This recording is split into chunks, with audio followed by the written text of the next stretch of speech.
A year ago, I found myself staring at a bank account with $47.32 to my name, a $3,000 medical bill due in 10 days, and a knot in my stomach that wouldn't loosen.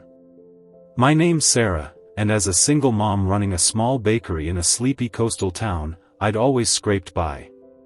But this felt like the edge of a cliff, and I was one gust of wind from falling. The trouble started when my daughter, Ellie, broke her arm during a soccer game. At 9, she was all energy and dreams of playing pro one day. The hospital visit was a blur, X-rays, a neon green cast, and a bill that made my heart stop. Insurance covered some, but the balance was mine to pay. I'd already stretched my budget thin that month, buying new baking trays for the shop after my ancient ones finally gave out. With Christmas orders still weeks away, my bakery, Sweet Haven, wasn't bringing in enough to cover both the bill and our rent. I sat at my kitchen table that night, Ellie asleep upstairs, her cast scrawled with her friend's doodles. The numbers didn't add up. My part-time barista job at the local coffee shop paid for groceries, and the bakery covered rent and utilities, barely. I had no savings, no safety net. For the first time in years, I felt panic clawing at me. I'd always believed God would provide, but staring at that bill, doubt crept in like a thief. I grew up in a church where my mom would say, "God's got it, Sarah. Trust Him." I'd seen her tithe even when we were eating canned soup for dinner, and somehow, we always made it through. But now, with Ellie depending on me, trusting felt like stepping into the dark. Still, I bowed my head and prayed a shaky prayer, "God, I need $3,000 in 10 days. I don't know how, but I'm asking you to show up." The next morning, I opened Sweet Haven at dawn, the scent of cinnamon rolls filling the air. My regular customers trickled in, Mr. Thompson for his daily scone, Mrs. Rivera for her grandkids' cupcakes. I forced a smile, but my mind was on that bill. Around noon, my friend Clara, who ran the flower shop next door, popped in. She took one look at me and said, "Sarah, you look like you're carrying the world. What's wrong?" I spilled it all, the bill, the empty account, the fear I couldn't shake. Clara listened, then grabbed my hand. "You know what Pastor Mike always says? Give, and it'll be given to you. Maybe God's asking you to trust Him with what you've got, even if it's not much." Her words stung. Give? I could barely keep what I had.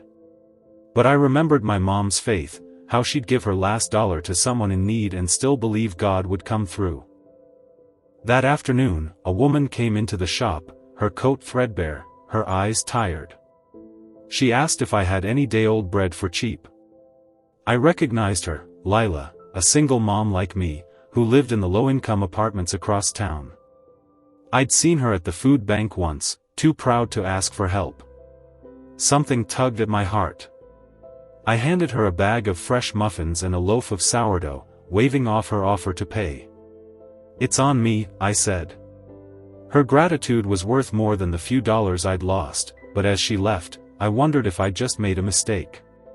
Days passed, and the deadline loomed closer. I picked up extra shifts at the coffee shop, but the tips weren't enough. I sold an old necklace online for $50, but it was a drop in the bucket. Every night, I prayed that same desperate prayer, "God, $3,000. Please." I kept thinking about Clara's words, though, and the story of the widow's offering in the Bible, how she gave her last coins, trusting God completely. Was that what He wanted from me? On day 6, I got a call from Pastor Mike. Our church was collecting donations for a family who'd lost their home in a fire. They needed clothes, food, anything we could spare. I didn't have cash, but I had flour, sugar, and time. So, I spent my evening baking trays of cookies and bread for the family, dropping them off at the church the next morning. As I handed them over, I felt a strange peace, like I was letting go of more than just baked goods. That same day, a man in a suit walked into Sweet Haven. He introduced himself as Tom, a food critic passing through town. He'd heard about my bakery from a friend and wanted to try my lemon lavender scones. I served him, my hands shaking, and he left with a box of pastries and a promise to write a review. I didn't think much of it. Critics were rare in our small town, but I hoped a good review might bring in more customers. By day 9, I was down to my last $20, and the bill was due tomorrow. I'd made $200 from extra shifts and selling a few old things, but I was still $2,800 short. I sat in my shop after closing, staring at the empty tip jar. I felt like I'd failed Ellie, failed myself. But I remembered Philippians 4 verse 19, "My God will supply all your needs according to his riches in glory in Christ Jesus." I wanted to believe it, but the numbers weren't lying. Then the door chimed. It was Lila, the woman I'd given bread to. She held a small envelope, her face nervous but determined. "Sarah, I got a job last week," she said. "It's not much, but you helped me when I had nothing. This is for you." Inside the envelope was $100 in crumpled bills. I tried to refuse, but she insisted. "You gave to me. Let me give back." Tears stung my eyes as I hugged her. It wasn't $3,000, but it was a reminder that God was moving, even in small ways. That night, I prayed again, but this time, I added something new. "God, I trust you, even if I don't see the answer yet." I went to bed exhausted but oddly calm, like I'd laid the burden at his feet. The morning of day 10, I woke to a flood of notifications on my phone. Tom, the food critic, had posted his review online, calling Sweet Haven a hidden gem with heart and soul in every bite. The article went viral on social media, shared by foodies and locals alike. By 8 a.m., there was a line outside my shop, people from neighboring towns, bloggers, even a TV crew from the city. They wanted scones, cupcakes, everything I had. I called Clara and a few friends to help, and we baked non-stop. By noon, I'd sold out of everything. By closing, my cash register was overflowing. When I counted the day's sales, I couldn't believe it, $3,200. Enough for the medical bill, plus a little extra. I sat on the floor of my shop, sobbing and laughing, thanking God for what felt like a miracle. Looking back, I see how God used that crisis to teach me about faith. I'd been so focused on my lack, what I didn't have, that I almost missed what he was doing.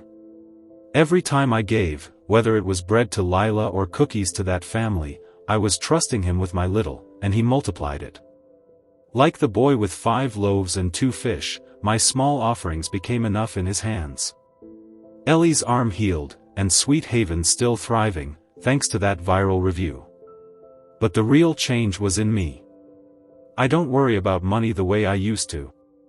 I still budget and plan, but I know God's my provider. When fear creeps in, I remember Psalm 34 verse 10, "Those who seek the Lord shall not be in want of any good thing." If you're facing a financial storm, I hope my story encourages you. Give what you can, even if it's small. Trust God, even when the numbers don't add up. He sees you, and He's faithful.